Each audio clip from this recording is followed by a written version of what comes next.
Guys, അപ്പോൾ ഇന്ന് നമ്മള് കല്യാണത്തിന് പോവാണ്. പാർട്ടിയാണ് ഇന്ന്, റിസപ്ഷൻ. അപ്പോൾ ഞാനും അതും നല്ല ഇക്കുണ്ട്, നല്ല കുർത്തിയൊക്കെയാണ് ഇട്ടിരിക്കുന്നത് കേട്ടോ, വൈറ്റ്. ഐഷ,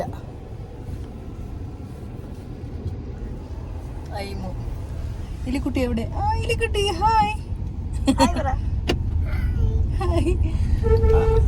അങ്ങനെ നമ്മളിതാ റിസപ്ഷൻ വെക്കൊണ്ട് ഞാൻ കണ്ടു. എനിക്ക് തന്നെ ഭയങ്കര പ്രത്യേകത തോന്നുന്നുണ്ട്, വളയൊക്കെ നിറയിട്ടിരിക്കുന്നത്. ഇതാണ് ഞാൻ മെഹന്തി.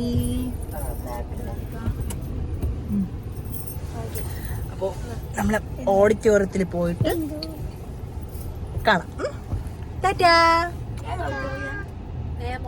അതോ നമ്മൾ എവിടെയാണ് പോകുന്നത്? ആരെ കല്യാണത്തിന്? ഹാനിയുടെ കല്യാണത്തിന്.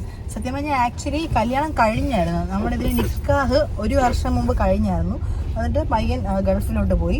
ഇതിപ്പോൾ ഫംഗ്ഷനാണ്. പക്ഷെ ഫംഗ്ഷൻ ആണെങ്കിലും നമ്മൾ എല്ലാ ദിവസവും ഫംഗ്ഷൻ, അതായത് തലേദിവസം പാർട്ടിയും കല്യാണവും എല്ലാം മറുപടി ചടങ്ങും എല്ലാം ഉണ്ട്. അങ്ങനെ രീതിയിലാണ് നടത്തുന്നത്. അപ്പോൾ ഇന്ന് ഫസ്റ്റ് ഡേ ആണ്. അപ്പോൾ ഇന്നലെ മെഹന്തി ഇട്ടു. മെഹന്തിക്ക് വലിയ ഫംഗ്ഷനൊന്നും ഇല്ലായിരുന്നു, ജസ്റ്റ് ഒന്ന് ഇട്ടേ ഉള്ളൂ. ഇന്നാണ് ഇനി റിസപ്ഷൻ.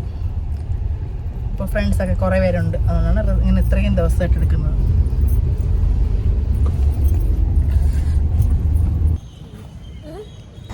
അങ്ങനെ ഞങ്ങൾ ഓഡിറ്റോറിയത്തിലെത്തി. അവിടെ വന്നപ്പോൾ തന്നെ കയ്യോടെ കുറച്ച് വീഡിയോസൊക്കെ അങ്ങ് എടുത്തു. അപ്പോൾ ഇനി അത് പെൺകുട്ടി, നമ്മുടെ ബ്രൈഡ് അവിടെ ഫോട്ടോഷൂട്ടൊക്കെ നടത്തിക്കൊണ്ടിരിക്കുമായിരുന്നു. അപ്പോൾ അങ്ങോട്ട് പോയി അവരെ ശല്യം ചെയ്തില്ല.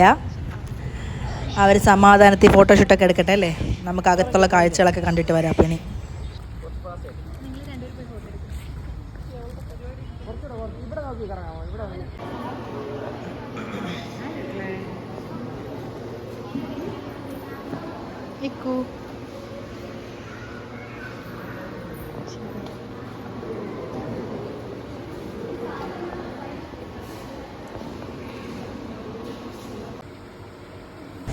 ഇത് ഞാൻ വളരെ ക്രിയാത്മകമായിട്ട് എടുക്കാൻ നോക്കിയതാണ്, പക്ഷെ ഒന്നും നടന്നില്ല കേട്ടോ. പിന്നെന്താ, പിന്നെ സത്യം പറഞ്ഞാൽ ഓഡിറ്റോറിയത്തിൽ ഇരിക്കുന്നത് കുറേ നേരം കഴിഞ്ഞാൽ ബോറടിക്കാൻ തുടങ്ങി. ഇരുന്നിരുന്നിരുന്നത് ഫംഗ്ഷൻ പ്രത്യേകിച്ച് വേറെ കലാപരിപാടികളൊന്നും ഇല്ലല്ലോ. അവൾ സ്റ്റേജിലല്ലേ, നമ്മളെല്ലാവരും വട്ടം കൂടി ഇങ്ങനെ ഇരുന്ന് ഓരോ കഥകളൊക്കെ പറഞ്ഞ് അങ്ങനെ ഇരുന്നു. പിന്നെ ഫുഡ് അടിക്കേണ്ട കുറച്ച് പ്ലാനിങ് ഒക്കെ ആയിരുന്നു കേട്ടോ.